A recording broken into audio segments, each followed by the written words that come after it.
I'm totally excited to talk to our members, which is really the heartbeat of the co-op.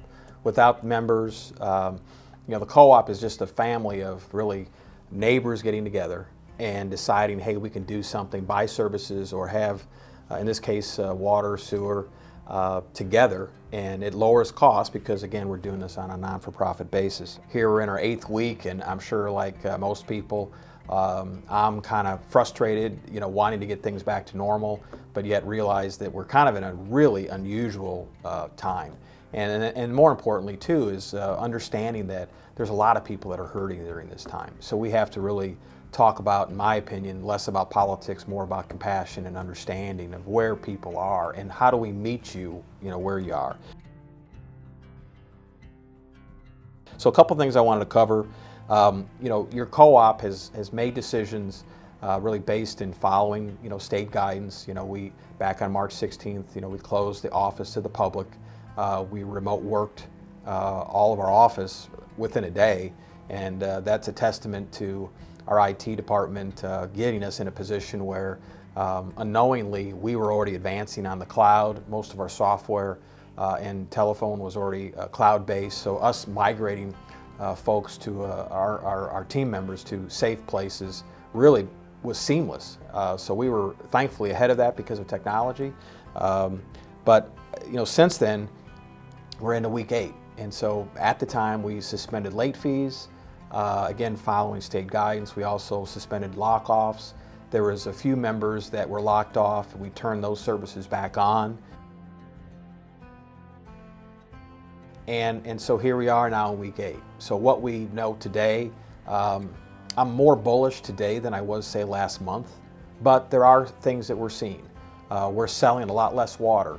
Folks think that, oh, well, people are home and you're going to use more water. And actually, what we've been finding out is people are using actually less water. What's happening to us, though, are people are not taking showers every day with the kids all home because they're not going out. And of course, no one's in sports, so you're not washing all this laundry all the time. And so those two main things is what's causing a lot of water usage to go down. And of course, what we bill is all volumetric, so that means we take in less revenue. So it's kind of challenging right now from that aspect. So as this kind of comes to a conclusion at some point, we're all going to be able to go back to work, things will return back to normal.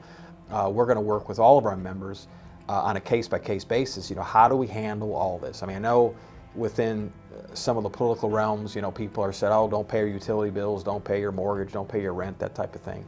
And that all sounds, I guess, great to a certain degree, but it's always too good to be true, right?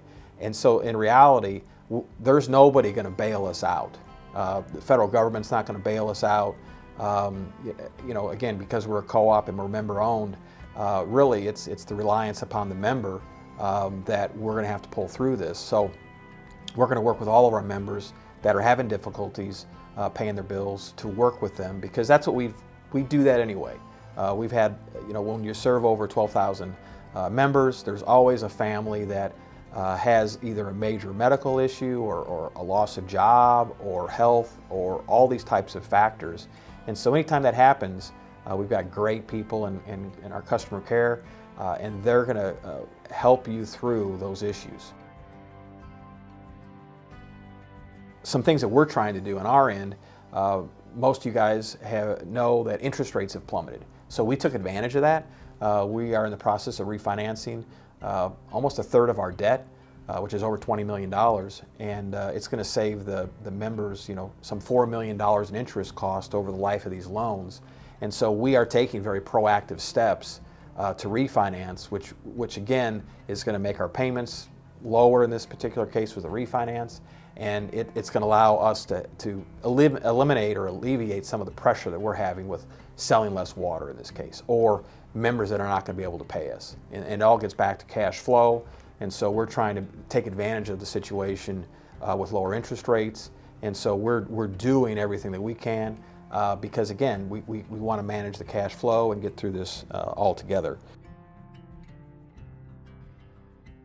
As we kind of return to work, at some point, and we think it may be possibly early June, the office will start up. We're going to more likely phase people back into work, and so we're going to kind of work with our teams to kind of work with them to get them back into a safe place. We're taking a lot of precautions here. We've social distance really all of our workers, and we've got masks and all the things, and we're having the office cleaned at an unbelievable pace, it seems like. And those are all good things. And so I want everyone to feel safe when they come here. And at some point, I hope in the next 2, 3, 4 weeks, we'll be open to the public and kind of getting back to normal. But I think even when it kind of opens up, it's going to be a slower pace of what normal really is, because I'm sure, as most have heard, we're going to probably have a newer normal than we have. But I'm excited that I see more behind us than in front of us. And so I'm encouraged that this is going to go really well. Yeah, so some of the things that's happened during COVID, we've had members that have called in knowing that their neighbors are out of work and are struggling to pay bills. And so we've just altruistically had people call in, and it's anonymous, they don't want anyone to know who they are, and we've had people call in and say, hey, we want to pay our neighbor's bill. And that's really cool to see. This has happened in the past, but that's just kind of a cool story. Again, when you have 12,000 members, there's always these stories that really never get expressed and shared, but it's the power of the neighbor, it's the power of the family of the co-op that makes something like that very possible. I kind of encourage everybody to kind of live in the moment. As frustrating as this is, I mean, the moment is that the people that are the closest to you, which is your family, I'm hoping everyone's taking time to kind of reconnect and to just follow more of your heart than just the busyness of life. But I encourage you guys to study new hobbies or a skill that you really liked, but you haven't done it in quite a while. I know myself, I'm thinking about putting shiplap up, because my wife likes shiplap, so we're thinking about putting shiplap in an office on just one wall, because we got to start small. But the idea is, kind of get back to doing hobbies and slowing down and really being very intentional with your family, being intentional with your time, and even more importantly, as June comes along, maybe write down 1 or 2 things that you want to get accomplished in June.